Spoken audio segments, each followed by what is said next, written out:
Vous avez décidé d'agrandir votre famille, d'adopter un chiot, mais vous désirez aller chercher un chiot de pure race. Vous allez donc devoir choisir votre élevage, l'élevage d'où va provenir le futur membre de votre famille. Aujourd'hui, je vous donne 10 astuces pour choisir l'élevage où vous allez aller chercher votre merveille.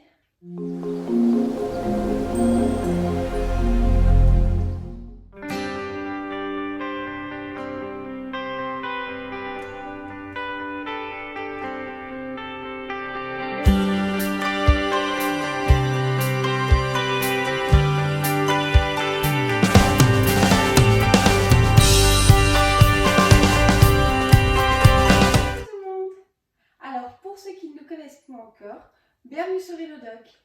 Je m'appelle Héloïse, je suis éleveuse, mais j'ai aussi des formations en tant qu'auxiliaire animal et en toilettage. Sur cette chaîne, vous trouverez plein de conseils et astuces pour votre chien. Aujourd'hui, on va voir ensemble 10 astuces pour éviter de vous faire avoir lorsque vous allez aller acheter votre chiot.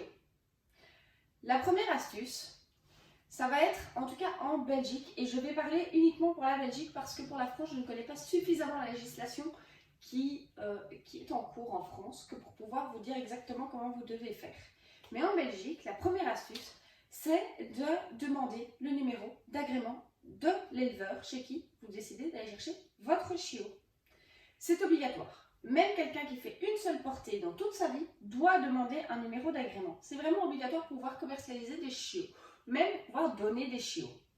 La deuxième astuce, ça va être de vérifier ce numéro. Effectivement, pourquoi? Parce que un numéro, on peut l'obtenir, mais on peut nous le retirer. Et quelque part, comment est-ce que vous voulez savoir si le numéro est bien toujours attribué et s'il est bien toujours donné à quelqu'un? Et bien simplement en le vérifiant. Pourquoi est-ce qu'un numéro peut être retiré? Parce que simplement la personne n'a pas repayé sa cotisation pour allonger son numéro d'agrément, enfin allonger la durée de son numéro d'agrément plutôt, ou parce que il va être retiré pour des raisons à ce moment-là plus méchantes. Donc c'est-à-dire qu'on a des contrôles réguliers qui font qu'on peut le perdre si on voit que le bien-être animal n'est pas respecté, si on voit que les animaux n'ont pas ce qu'ils ont besoin, qu'on voit qu'on ne respecte pas les temps de repos des femelles, etc., etc. Il y a plein de petites raisons comme ça qui font qu'on peut perdre et être rayé des listes. Et donc c'est important de vérifier que ce numéro est toujours bien attribué. Alors pour vérifier ça, je vous invite, vous trouverez dans la description de cette vidéo le lien du SPW où vous pouvez accéder à la liste de tous les éleveurs en région wallonne. Si jamais cette liste n'est pas toujours mise à jour tous les jours, elle est mise à jour tous les X mois. Et donc, si l'éleveur est assez récent, il a reçu chez lui une attestation. Vous pouvez lui demander d'avoir cette attestation. Cette attestation, si on nous la demande, on est obligé de la montrer. Il faut le savoir. Théoriquement, on peut même l'afficher chez nous. J'avais hésité à vous mettre l'attestation au niveau de la vidéo. J'ai décidé de ne pas le faire. Pourquoi? Pour éviter de donner le modèle de l'attestation à certaines personnes qui pourraient s'amuser à essayer de la copier. Et donc vous induire en erreur. Mais l'attestation, vous verrez, est assez claire. Il y a un numéro qui apparaît, qui est en gras, où il est marqué HK et toute une série de chiffres. Quand vous allez aller sur le listing, qui de nouveau par le lien qui est dans la description, vous allez pouvoir voir sur le haut de la liste que le début de la numération donne aussi une idée de la taille de l'élevage. Ça vous indiquera aussi vers quoi vous vous dirigez comme type d'élevage. Si c'est un élevage commerçant et que donc il peut commercialiser des chiots qui ne sont pas nés chez eux, ou si vous allez sur un élevage amateur, occasionnel, etc., etc., où là les chiots sont souvent nés au domicile des gens. La troisième astuce, c'est éviter les élevages où vous avez plus de 3 races. Pourquoi? Parce que souvent, quand il y a plus de 3 races, on se retrouve souvent sur des élevages, en tout cas, qui sont considérés comme commerçants. Et donc, qui n'ont pas d'obligation d'avoir les chiots qui soient nés sur place. Voilà, donc c'est vraiment pour... voilà, essayez plutôt peut-être d'aller vers le petit élevage où vous êtes sûr que quelque part la personne a suivi son chiot de A à Z, connaît sa femelle, connaît le caractère. Voilà, ça peut aussi vous donner, enfin quelque part ça donne aussi toute une série d'informations qui peut être intéressante pour vous à avoir. Après ça reste un choix, si vous êtes prêt à aller sur des élevages commerçants, c'est votre choix. Mais voilà, c'est vrai que l'élevage familial a quand même aussi ses avantages que les élevages commerçants n'ont pas toujours. Alors je vais bien dire toujours, parce que certains éleveurs commerçants sont corrects. Je ne veux pas mettre tout le monde dans le même paquet surtout, mais c'est vrai que voilà, l'élevage commerçant a souvent une plus mauvaise note. Le quatrième conseil que moi je vais vous donner, c'est au moment où vous voulez acheter un chiot, c'est de vous renseigner sur les différents élevages. Et pas spécialement téléphoner à l'élevage en disant « Bonjour, est-ce que vous avez des chiots ?» Oui, ok, je viens voir. Non, ben, je laisse tomber. Non, cherchez l'élevage qui va correspondre à ce que vous cherchez. C'est important. Un élevage, c'est aussi une philosophie derrière. Et c'est important qu'elle vous corresponde. Alors, n'hésitez pas à appeler les éleveurs et à demander à les rencontrer, à aller sur place. Ça vous permettra aussi de voir dans quelles conditions vivent les chiens, même quand il n'y a pas de chiot. Et ça vous donnera aussi l'opportunité de discuter avec cette personne que vous aurez choisie. Comme ça, vous aurez aussi quelque part votre instinct qui va vous dire j'ai confiance, j'ai pas confiance. Et quelque part, pour moi, c'est important de choisir l'élevage et pas que le chiot. Parce que l'élevage va donner au chiot toute une série de codes. Et si quelque part la personne fait n'importe quoi, c'est vous derrière qui allez devoir récupérer toutes les bêtises. La cinquième astuce, ça va être de voir les parents. Si quand vous allez quelque part pour voir un chiot, on vous dit qu'on ne sait pas vous montrer ni la mère ni le père, il y a un problème. Qu'on ne puisse pas toujours vous montrer le père, c'est possible. Même chez moi, je n'ai pas toujours le père chez moi. Par contre, j'ai toujours toutes les informations pour le papa. J'ai toujours des photos, j'ai toujours un maximum d'informations. Par contre, la maman, elle est toujours visible. Puisque la maman, elle reste avec ses chiots jusqu'à 8 semaines. Donc la maman, elle est toujours visible. Et c'est important parce que si vous voyez un chiot qu'on vous présente, qu'il est 2, 4, 8 semaines, la maman, elle doit être là. C'est une obligation. Si la maman n'est pas là, de nouveau, il y a des doutes sur la provenance du chiot et sur le fait que le chiot soit bien né là et que ce ne soit pas juste du commerce de chiots. Évitez les promesses qui sont dingues. Un chiot pure race, et même un chiot qui n'est pas de pure race, ça a un coût. Qu'il soit de race ou pas, là ça ne change plus rien. Au moment où la chienne est pleine, jusqu'au moment où le chiot quitte notre domicile, il y a toute une série de choses qui sont à faire. Et à ne pas lésiner, on ne lésine pas sur les moyens. Et donc automatiquement, c'est des choses qui coûtent de l'argent. Simplement déjà la chienne, on va vérifier qu'elle aille bien pendant toute la grossesse. Et donc on va faire des échos, on va faire des radios, on va faire des soins spécifiques pour elle, on va la nourrir avec une nourriture un peu plus importante, mais de très bonne qualité. On va faire très attention à la qualité de la nourriture. Les chiots, même chose. On va devoir les nourrir. Et automatiquement, c'est sur ce genre de choses-là qu'on pourrait faire des économies. Mais que personnellement, moi, je refuse de faire des économies là-dessus. C'est beaucoup trop important. Et donc, automatiquement, ben oui, les chiots, moi, ils me coûtent de l'argent avant de partir. Et donc, je suis obligée de rentrer dans mes frais. Puis, il y a la puce, les vaccins, le numéro d'agrément. Enfin, il y a toute une série de choses. Sans compter que l'État passe par là aussi. Et donc, automatiquement, il y a toute cette série de choses qui font qu'à un moment ou à un autre, il y a des frais engendrés. Et que ces frais, il faut rentrer dedans. Et un chiot, 300 €, à un moment donné, c'est trop beau pour être vrai. Surtout quand ils sont pure race, surtout si vous allez sur des chiens qui ont un pédigré. Le pédigré, ça coûte de l'argent. On a toujours réduit à la même chose. Donc, quelqu'un qui vous fait une trop belle promesse, je vous dirais, quand c'est trop beau pour être vrai, vaut mieux se méfier. Au niveau de la 7e astuce que je vais vous donner aujourd'hui, c'est une astuce qui est en fait quelque chose de légal. C'est que la puce, les vaccins et les vermifuges, c'est pas un choix, c'est pas à la carte, c'est pas un service qu'on offre ou pas. C'est une obligation légale. En Belgique, c'est obligatoire. On ne peut pas donner, vendre un chien, et un chat aussi, mais le chat en plus il doit être stérilisé, contrairement au chien.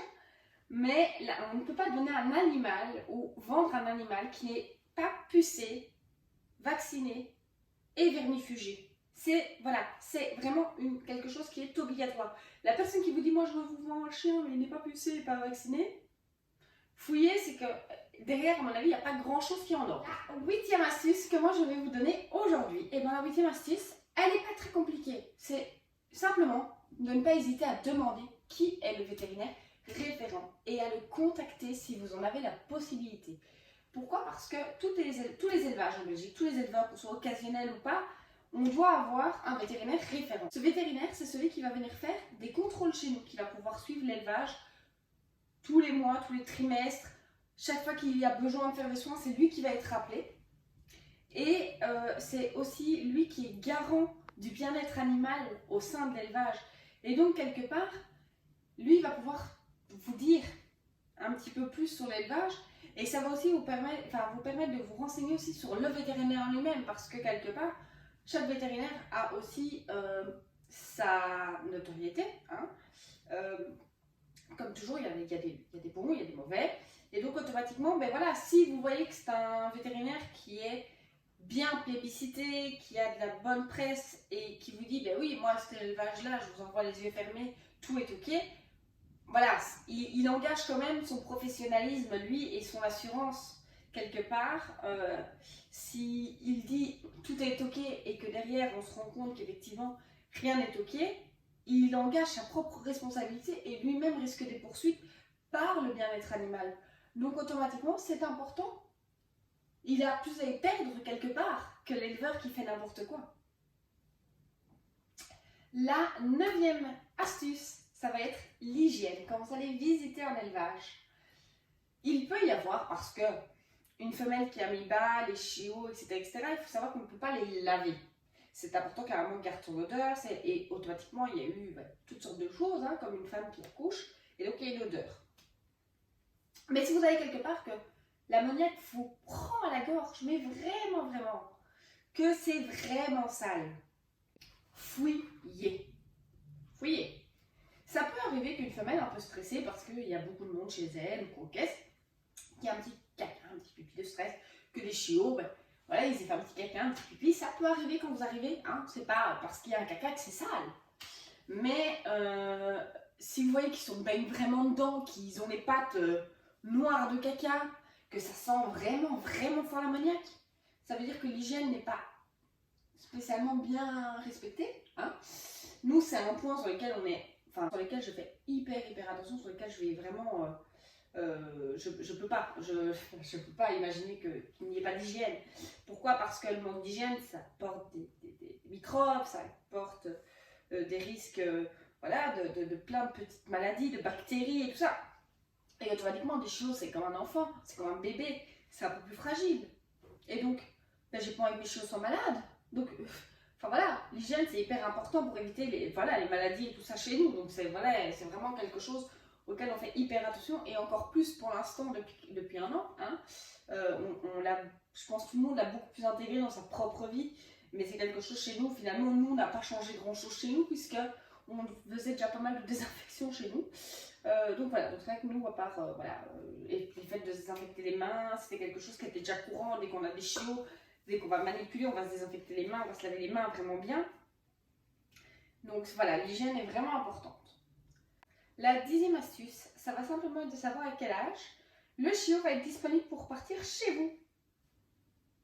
Effectivement, comme je vous l'ai dit, un chiot doit rester avec sa mère jusqu'à 8 semaines. Légalement, de toute manière, on n'a pas le droit de vous le faire partir avant 8 semaines. C'est illégal. L'État nous le dit bien. Mais de toute manière, pour des questions éthiques, moi, souvent, il reste jusqu'à 9, 10. S'il doit rester jusqu'à 12 semaines, il reste jusqu'à 12 semaines. Mais par contre, vous êtes français, luxembourgeois, allemand, et d'ailleurs, bienvenue sur la chaîne, simplement, là, le chiot doit même rester jusqu'à 15 semaines, puisqu'il faut qu'il soit vacciné pour la rage et qu'il ait l'entièreté de tous ces vaccins et tous les rappels. Donc là, automatiquement, c'est quelque chose à spécifier si vous vivez à l'étranger. Mais vraiment, avant l'âge de 8 semaines, ils ne peuvent pas partir. Et puis même pour eux, ce n'est pas bien. Ils ont besoin de rester avec leur maman et d'avoir les codes. Nous, comme on fait vraiment une petite race, on a aussi, on va dire, la deuxième on a une deuxième petite chose que nous on s'est fixé, c'est le poids du chiot. Donc c'est-à-dire que ça peut arriver qu'on ait des chiots un petit peu plus petits, d'un plus petit gabarit, mais je vais préférer les garder 2 semaines de plus chez moi et être sûr que quand ils partent, ils aient un gabarit suffisant, parce que quand on les change d'environnement, parce que quelque part ils vont quitter leur maman, ils vont quitter tout ce qu'ils connaissent comme environnement, ils vont partir avec des gens qu'ils ne connaissent pas ou qu'ils ont vu 2 fois, et pour eux c'est hyper impressionnant. Donc des fois ils mangent mal le premier jour, etc. Et donc ils risquent de faire un peu d'hypoglycémie.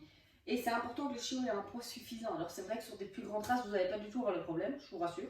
Hein. Un berger allemand ou quoi, c'est quelque chose qu'un éleveur ne va pas spécialement devoir regarder de manière très approfondie. Au niveau des 10 astuces que je vous ai données aujourd'hui, je tiens à rappeler qu'il n'y a pas d'ordre d'importance. La première n'était pas plus importante que la 10e. C'est vraiment 10 astuces qui sont pour moi toutes très importantes. Il n'y a pas d'ordre d'importance là-dedans. Il n'y en a pas une sur laquelle vous pouvez vous dire « Ou bien ça, c'est pas grave ». Non, pour moi, c'est 10 choses qui sont vraiment à vérifier. Je vais vous donner aujourd'hui un petit conseil bonus.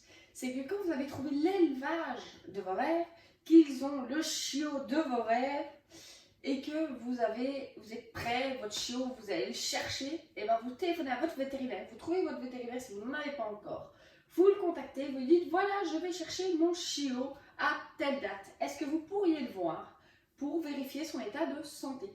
Pourquoi est-ce que je vous dis ça? Parce que moi, personnellement, mes chiots partent toujours avec une attestation de ma vétérinaire, mais ça peut des fois être le cas de tout le monde, et de nouveau, mon vétérinaire regarde, dit ok, le chien est ok. Moi personnellement, j'ai 100% confiance. Mais c'est pas toujours le cas de mes clients. Mes clients ne connaissent pas ma vétérinaire. Parfois, parfois pas. Et donc, je peux comprendre aussi que quelque part, ils veuillent vérifier, eux, que le chiot est en bonne santé. En plus, au niveau des garanties légales qu'on vous donne, il y a un certain délai qui peut être assez court pour toute une série de choses. C'est 7 jours. Et c'est sous pli recommandé en plus que vous devez faire votre demande de garantie. Donc effectivement, c'est hyper important. Allez chez le vétérinaire, vérifier l'état de vos chiens quand vous allez les chercher quelque part.